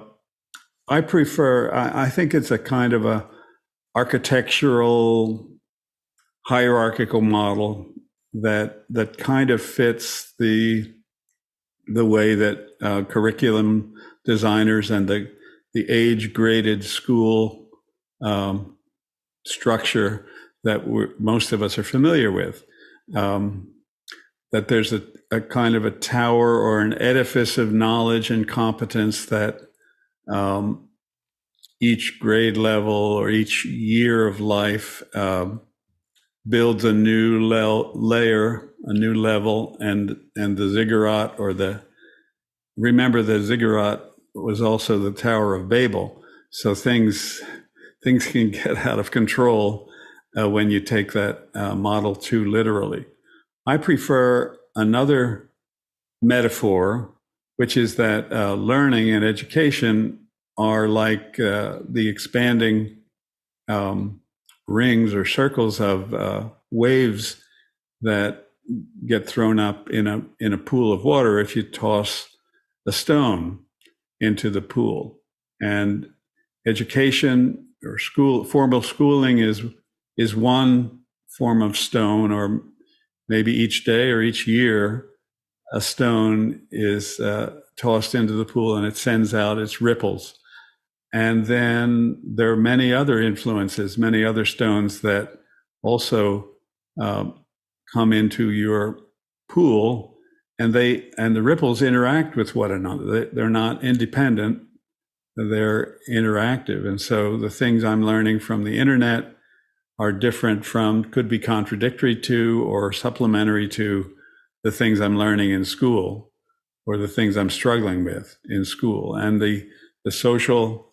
my social life and my health and the physical environment in which I live are also sending out ripples that interact sometimes to reinforce what I'm learning in school, and sometimes to interfere or contradict what I'm learning in school. So it's extremely complex, and none of these influences on what we know, what we learn, and how we do or do not apply them in our lives is fully independent of any of the others. So, as somebody was saying a minute ago, it's an extremely complex system with many interacting variables, and the test makers and the curriculum sellers would like us to think that it's nice and crisp and isolated and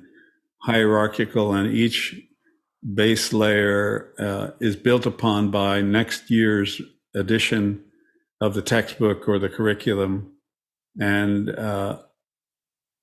it makes rational sense, but it does not map very well on the life experience of people growing up and broadening their horizons. John? I would agree completely. We've tried to build a ziggurat where everyone fits neatly into the mold, but it's not successful. I think the future of education is, instead of trying to lay every single brick neatly in a row, we still need some infrastructure. We still need a foundation. You can't learn rocket science unless you learn math. So there still has to be some amount of scaffolding and some amount of building on prior knowledge. I think there will be more customization. So it won't be ziggurats, but each person will build their own house. But you'll still want standards like plumbing and electricity and windows, because otherwise it's not a livable house. And so I think it's going to be a combination of the standardization we currently have with some customization in the future. Next question. Paul Walhus in Austin, Texas asks, are business schools and trade schools poised for future hypergrowth with emphasis on AI and robotics, leaving traditional education in the dust? Pick it up, John. I don't think they'll leave anyone in the dust. I think that there will always be a value to liberal arts education, because we'll still need people to be creative, we'll still need people to be able to think, and we'll need people to be able to use and manipulate the machines we're building. So I think there will always be a use case for a broad education. I tend to agree with that myself, but I also know that the trade schools that are operating in my jurisdiction are influenced by the industries that support them. So the trades for, say, bricklaying are using new methods that were developed by CAD drawing innovations, and they needed to be able to teach bricklayers how to lay bricks differently in order to accommodate some of the designs that were coming out of these architectural areas. So they're always trying to keep up with whatever the industry thinks is important. And if AI and robotics are the big thing in your area, then your trade school is going to ramp up innovation and some understanding of that so they can pass on those skills, because an industry in the region needs it.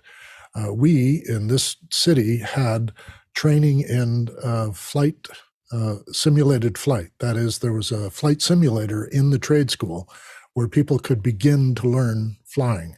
And that was an innovation that was done in the 60s. And that particular course is gone now because the aircraft industry in our area has changed. But at that time, it was very useful to have a simulated, very large 707 cockpit for people to be able to learn things in. That was not something an ordinary public school could have, or that anyone could have available at an industry for young people to come in and learn something about flying without paying big dollars for it. So it depends on what it is the focus is. And if on the question it's focusing on augmented intelligence and robotics and other new industrial skills, yes, the trade schools are going to be a little ahead of the public schools. But those things, as John has pointed out, still need math, they still need reading, and they still need to be able to communicate with other people. So that's where those basics still remain in the public schools. Next question. Gordon Lake in Los Angeles, California posits, technology speeds up. Schools not designed to move that fast. Corporations take over education. Schools disappear. The future? Is that the future, Chris? Well, Gordon, it could be a movie. It seems to me that your storyboard there is it gets less predictable the farther out we go. I don't think schools will disappear in my lifetime, and possibly not in my children's lifetime. Schools will change, and as I said, kind of in our introductory panel discussion, I think they'll change much more slowly than we can envision or imagine. There are wonderful examples in television series like Star Trek, where with great imagination, technologies that don't exist today have made in Star Trek have made possible travel and adventures and human and multi-species interactions that are entertaining and interesting and do shed some light on human nature here and now. But I don't imagine that imagined future happening quickly enough for us to witness it. That things are going to be a lot like they are today for most of education in the 100-year future. But there may well be interesting, fascinating experiments, pilot studies, exotic, highly supported, financially and technically supported experimental schools, you might call them, that will take advantage of technology much more radically and dramatically than typical public schools can afford or are interested in doing. And some of those startups, so to speak, will thrive perhaps, and some of them, most of them will fail, will be found to be unsustainable in various ways, but we'll learn a lot from those experiments. But I don't think the future that you sketch is inevitable or soon. It's going to be gradual and more evolutionary than revolutionary. That's true, I think. They don't move fast. They carry on. They've got a lot of sunk investment in the way they do things now. If there needs to be specialized skills training, corporations are already absorbing that demand. They know that the schools can provide the basics. They know the schools can provide a fairly high level of understanding, but when it comes to skills training and what corporations need and what shareholders will tolerate in terms of investment, they're not going to take over general education at any time soon, in my mind. I don't think schools will disappear. I think they might transform into community hubs of learning so that all ages are learning there. All ages have access to information or technologies they can't afford in their home. They can also borrow spaces or a maker space where they can have stuff built for their own home use. And there'll be 3D printers there, which they can get, experiment with and get things built that are specific to their particular problem solving in a plumbing problem, for instance. And then the school itself will just be a regular visit to these kind of community areas. So that's a thing that's been experimented in as Dr. Clark says, the school experiments are going on constantly all through. And I'm a student who went through a few of those experiments, and they're not running it now, so it didn't work, but we learned a lot from those experiments. John? Yeah, part of the reason why we have schools the way we do now is a result of the Industrial Revolution, which, with the introduction of the steam engine, increased worker productivity a huge amount. People started moving into the cities. Kids didn't have stuff to do during the days. We didn't want them in the factories working necessarily, and so we invented schools. If AI becomes like the steam engine in how it impacts worker productivity, there's a scenario where there's workers don't keep up. They don't get cross-skilled. They get replaced. And then we have no longer a teacher shortage because maybe everyone just goes into education as part of their professional development. I don't know. But it could be that a huge increase to productivity really changes how our society operates, including the school system itself. Next question. Paul Walhus in Austin, Texas asks, what is the ideal homeschooling environment? Is it at all like the 10K studio? Paul's referring to the program earlier on Office Hours regarding 10K studios and what you can build to do things and learn with. Well, Chris, what do you think? Again, similar to the answer to an earlier question about is a $10,000 studio in one's home affordable and appropriate for teachers, and it's too expensive. But in this case, Paul is asking more about reception of information and access to information and knowledge, as well as communicating interactively with peers and team members, perhaps, and with more experienced others. And I think that would be a wonderful supplement, and it already exists basically in a laptop and in a fast enough internet connection to be one of the key channels, if you will, for homeschooling. It's supplementing mom or dad at the dining room table or the kitchen table by saying, well, we have the world at our fingertips. Let's see what we can find out about the answers to the questions you have by searching on YouTube, for example, or by searching more generally the web, and what answers do they have for us? We have access to a lot of wisdom and experience through the internet. So what you really need for homeschooling content is not paper books and handouts, but you need a good, fast, reliable affordable and reliable internet connection, and the hardware and software at your end, whether it's at your dining room table or your workshop, to interact with that information and to share it with your peers or teammates. If it's homeschooling went from being a model for the isolated family, isolated by choice, to being a network of people, usually in a common geographic area, who were also homeschooling.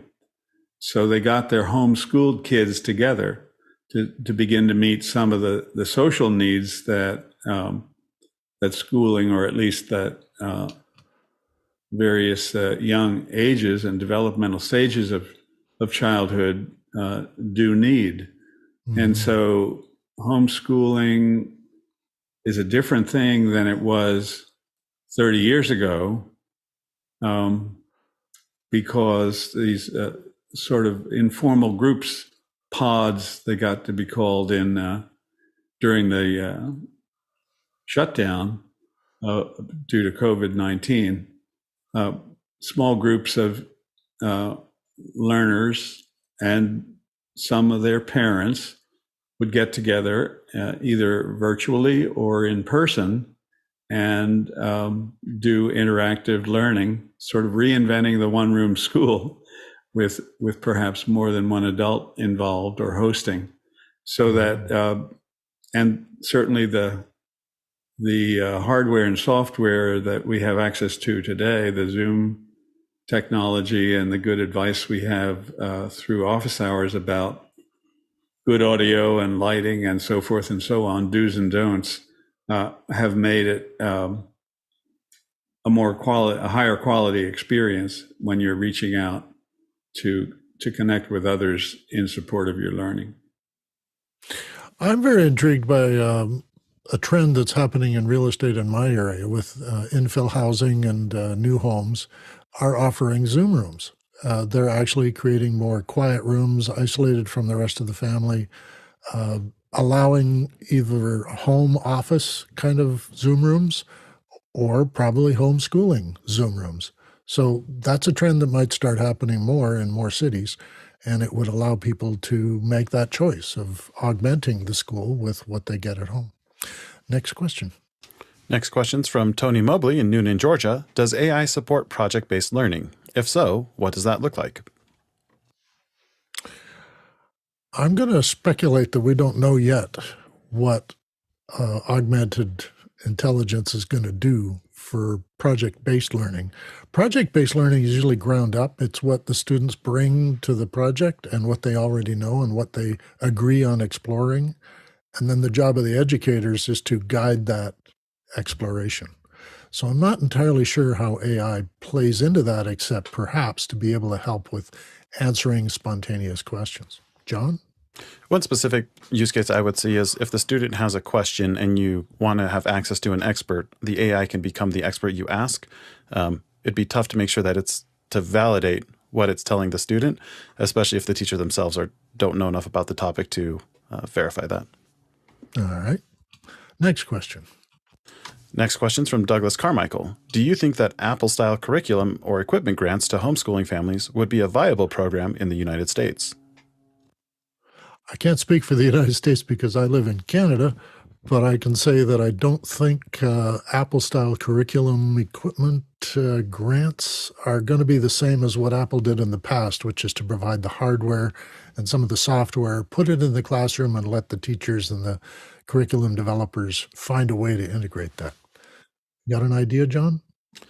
Yeah, I don't think Apple will just give people computers when they could have people buy them, but I wouldn't be surprised if different jurisdictions in particular move to more of a voucher type program, which would enable those families who choose to educate using technology to purchase some of that type of equipment. Next question.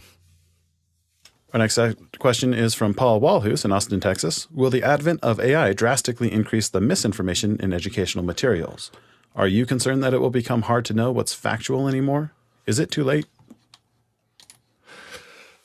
This is a thing I encountered with some late elementary grade schoolers, grade 6 boys, where they were talking in the backseat of my car as I was driving them home from a party, that they would like a wrist-based watch that would have the entire knowledge of the world on their wrist, and then they wouldn't have to go to school.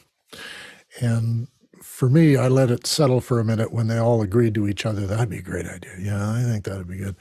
And then I asked them, how do you know what's on the watch is accurate or correct? And they kind of went, oh yeah, right. You got to know whether or not it's true. And I think our focus is now becoming that both in the popular media, the political venues, the corporate promotional venues, and now with augmented intelligence, we're getting all kinds of signals that the potential for misinformation is very large. I think the reaction to that, which is normal in a society, is to educate ourselves about what we don't know about this. And that's true for any technology, any new technology that appears. Our job is to try and learn how it works, what it can do, and what it can do for us. So I think that continues, not just in the educational field, but in society at large. I'm not concerned because I have the mandate of, in my own mind, anything I can't understand is something I should investigate. So if I can easily understand how something operates, like a heating system or a plumbing system, that's great, I can access that.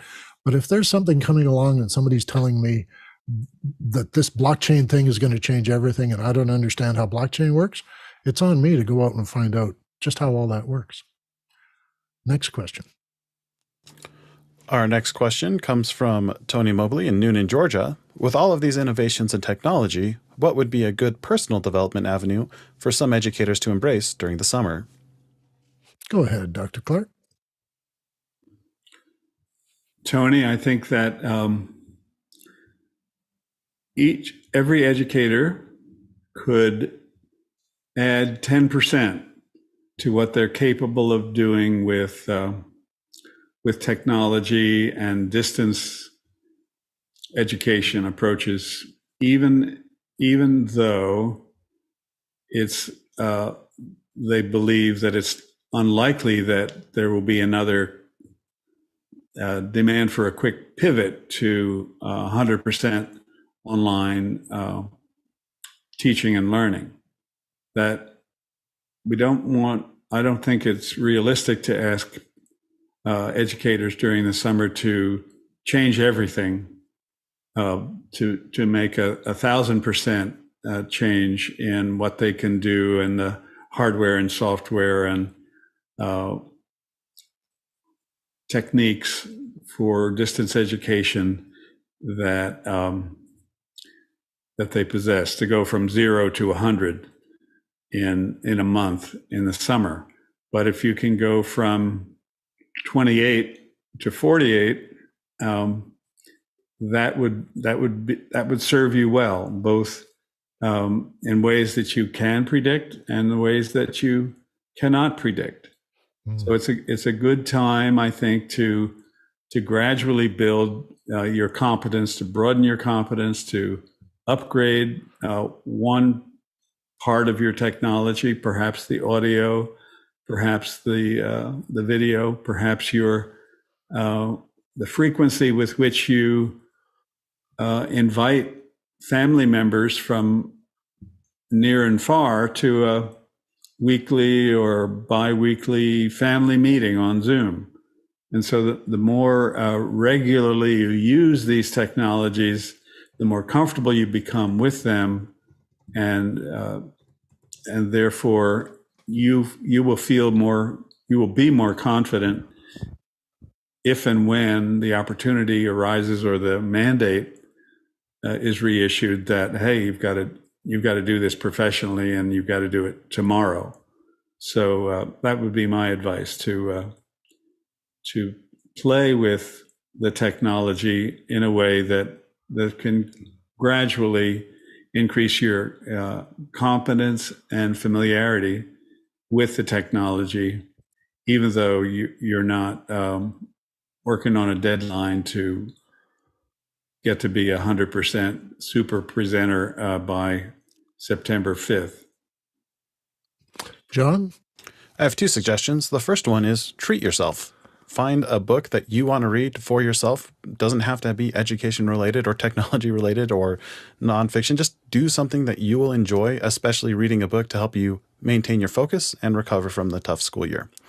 Secondly, I'd really encourage you to join us next week in office hours. We're going to be designing a lesson plan. So we're going to try to, in the first 20 minutes or so of the hour, to write an entire 6-week curriculum for whatever age students you have using AI tools. And I think learning how to use some of these tools will help empower you to spend less time designing good curriculum so you can spend more time focusing on your students. So I think that would be the main area I would focus on in the time I wanted to devote towards self-development over the summer. And sometimes summer is good to just take a break too. Next question. Our next question's from Paul Walhus, Austin, Texas. What's the current state of special education transportation where you are and in general? In Austin, we have Cap Metro. And what about pedestrian mobility? I can't speak for anything in the U.S., but up here in Canada, most of the schools have access to buses that are dedicated to disabled or people who need assistance and for special education. Transportation is a big deal when you have a physical disability, so having specially built buses and access points for picking up kids on those buses is a big deal. My son went to school, he's not disabled or anything, but he went to school on city public buses because they went to the schools, they accessed the areas the schools were in and were able to transport students. In the areas where they don't have access to the public, there's a lot of the yellow buses travel around at particular times of day. So up here, we don't have much of an issue, but maybe in other jurisdictions, there is an issue. Next question. Our next question's from Tony Mobley again. Are we on dangerous ground moving towards technology and moving from the humanity-oriented instruction, or should we push for balance? I tend to think there'll always be balance. It may come a little later and we may want it sooner, but I think it will eventually balance itself out. A little quickly for Chris and John. Tony, I don't think we're in danger of neglecting the human side of education. In fact, the introduction of new and demanding and complex technologies also increases the need and the opportunity for supportive and accepting and sort of mentoring relationships in teaching and learning. So I think they're all of a piece. The more that's new and demanding, the more that we also need to reflect on basic principles of let's get through this together. John? I think we're always at the danger of succumbing to the tyranny of la technique as expressed by Jacques Ellul in his book, The Technological Society, which is I would encourage for someone interested in French philosophy and technology. It's a great book. Next question. Next question is from Paul Walhus in Austin, Texas. Who are the top 5 thinkers globally in the future of education? Name at least 5. Well, I think there's 3 of us right here. But no, I think this is a question we'll need some time to look up and maybe make our own choices. If you want to bring that question back next week, maybe we'll have time to think about who the top 5 are in our own mind. John? Off the top of my head, Dr. Philippa Hardman is doing some great research. Khan Academy is providing some great materials. Can't think of others off the top of my head. So I got 2. Okay. Last question for the day. Last question is from Paul Walhus. Sports and education go hand in hand. What can you say about the future of sports in education? Yeah, I have a little trouble with this idea that sports and education go hand in hand. So I'll let you say that. But I think sports education, in my experience, can only go with my experience, is I learned the rules of every game. I didn't really learn to be very good at a lot of these things because the time period in the school is not enough for the 10,000 hours I need to be kicking a soccer ball properly past a goalie. But I learned all the rules of the game, and I learned I'm no good at basketball and that sort of thing. I'm a tall guy, and they thought I'd be a great basketball player, but I didn't really understand the sport. So, Chris, you want to take it? I think sport is one great example of what's called the extracurricular activities. And I think they're extremely important, pretty much as projects in the project-based framing of learning in school. That is, I was a band and theater guy in high school and college, and a lot of what I learned in classrooms got expressed, for better and for worse, in my band and theater and sort of newsletter editor career. So the extracurricular activities are sometimes thought to be extra, so to speak. But I think they're really the most memorable part of schooling for many of us, and the place where we kind of consolidate and make sense of the abstractions that we're exposed to in the formal classwork, in an applied, grounded, practical, unforgettable, team-oriented setting. So it's a lot like life. That's it for that. Thank you, everyone who contributed their ideas today. Your questions guide the discussion and provoke us to think about them. Your voting also tells us what's more important to you and lets us focus on those items first. We also want to acknowledge all the people who lend us their time every day to operate office hours and after hours. John and I are always grateful for our panelists who contribute to the day's discussion each week. And be sure to check out After Hours, which runs all day and all night, where you might get a quick answer to nearly any technical question you might be struggling with. It's where the global in our community can be found. Thank you for being here. We'll see you again next Saturday when we tackle AI to the ground and make it create a curriculum.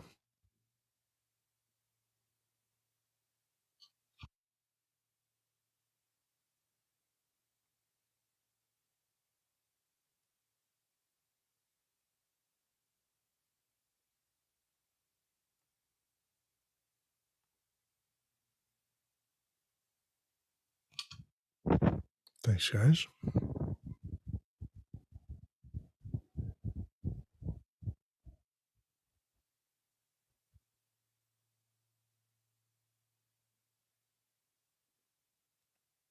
Good to see you, Dr. Clark. Have a great week.